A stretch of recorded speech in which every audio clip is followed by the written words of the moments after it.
അതങ്ങ് അടച്ചു വെക്കടാ. ഏത് സമയം ഡാ, ഏതാടാ പുതിയ കുട്ടി?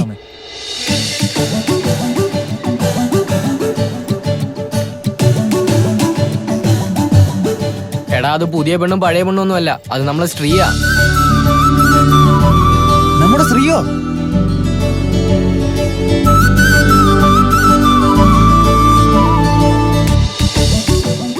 ഇന്നലെ വരെ മിൽമാപ്പാല് പോലെ ഇരുന്നവള് ഇന്ന് നോക്കുമ്പോ അമലാപ്പോളിനെ പോലെ വന്നിരിക്കുന്നു.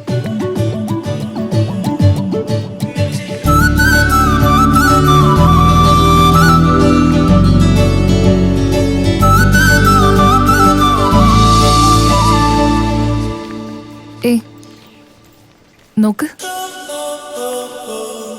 എന്താടി ശ്രീ നന്നായി ഒരുങ്ങിയിട്ടുണ്ടല്ലോ. എന്നാലും ബാലരാജിനോട് എന്റെ പ്രണയം അങ്ങനെ വെറുതെ പറയാൻ പറ്റില്ല. അതിന് ഒരുപാട് പ്രിപ്പറേഷൻ വേണം. നല്ല സാരി ഉടുക്കണം, സെന്റ് അടിക്കണം, മുഖത്ത് നന്നായി മേക്കപ്പ് ഇടണം. അപ്പൊ എന്നെ കണ്ടിട്ട് അവൻ നോക്കി നിൽക്കും. അവൾ ഇന്നെങ്ങാനും തുറന്നു പറയോ?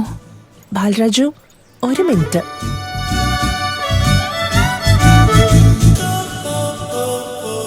എന്താ ശ്രീ, സാരിയില് സുന്ദരിയാണല്ലോ, എന്താ കാര്യം? അത് ബാലരാജു, എന്താ കാര്യം? ബാലരാജു, ഒരു മിനിറ്റ്. ശരി. എന്തുവാടി, നല്ലോണം ഒരുങ്ങി വന്നിരിക്കുകയാണല്ലോ. ബർത്ത്ഡേ ആണോ? ഏയ്, ബാലരാജിന്റെ മനസ്സിൽ പ്രണയം പൂക്കുന്ന ദിവസം. അതൊക്കെ പോട്ടെ, ഞാൻ ഇന്നലെ ലവ് ലെറ്റർ എഴുതാൻ പറഞ്ഞില്ലേ, എഴുതിയോ?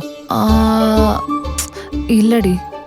അത് മാത്രമല്ല, ഇന്ന് നല്ലൊരു ദിവസമല്ല. നല്ല ദിവസം നോക്കി പറഞ്ഞൂടായിരുന്നോ? ഇല്ലടി, ഞാൻ ഇന്നലെ പൂജാരിയോട് ചോദിച്ചു, നല്ല ദിവസാന്നാ പറഞ്ഞേ. എന്നാൽ അക്കാര്യം എങ്ങനെയാ അവനോട് പറയാന്ന് എനിക്ക് അറിയില്ലടി. എന്നെ ഒന്ന് സഹായിക്കോ? ഞങ്ങളുടെ കല്യാണത്തിന് നല്ലൊരു സാരി വാങ്ങിത്തരാം. വാ. എന്താ കാര്യം? അത്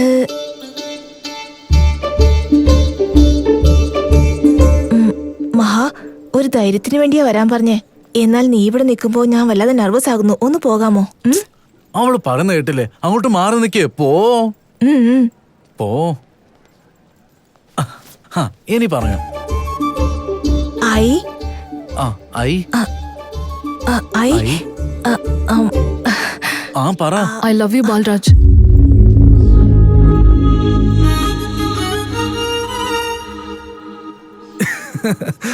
എടാ, മഹാലക്ഷ്മി ഐ ലവ് യു പറഞ്ഞ് തമാശ കാണിക്കാ. ശരിക്ക്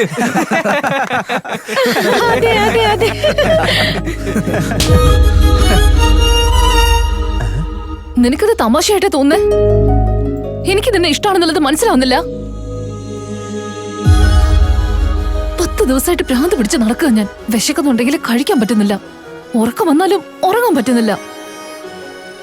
ഇത്രയും നാൾ ഞാൻ കണ്ണടിക്ക് മുമ്പ് 10 മിനിറ്റ് മാത്രമേ നിൽക്കാറുള്ളൂ. ഇപ്പൊ നീ കാണണെന്ന് പറഞ്ഞ് മണിക്കൂറോളം ഒരുങ്ങി കിട്ടി വരുമ്പോ അതൊന്നും മനസ്സിലാക്കാണ്ട് എപ്പോഴും അവന്മാരുടെ കൂടെ കറങ്ങുക. എങ്ങോട്ട് നോക്കുമ്പോൾ എനിക്ക് നിന്നെയാ കാണുന്നത്.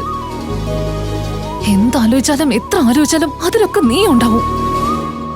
അതിന്റെ ഇടയ്ക്കാ ഇവിടെ കെട്ടിയെടുത്ത. സോറി ശ്രീ. അവള് ഗേറ്റിന്റെ അടുത്ത് നിന്റെ അടുത്തേക്ക് വരുമ്പോ 72 ഇടിക്കേണ്ട ഹൃദയം 172 ഇടിക്കുന്നത്. അതെങ്ങാനും നിന്ന് പോകുന്നുള്ള പേടി കൊണ്ട് എന്റെ മനസ്സിലുള്ള കാര്യം ഞാൻ അങ്ങ് തുറന്നു പറഞ്ഞു. മനസ്സിലാവുന്നുണ്ടോ? എന്താ ഇപ്പോഴും നിനക്കിതൊരു തമാശയായിട്ടാ തോന്നേ? ഞാൻ ഇനി എങ്ങനെ പറഞ്ഞ് മനസ്സിലാക്കി തരും?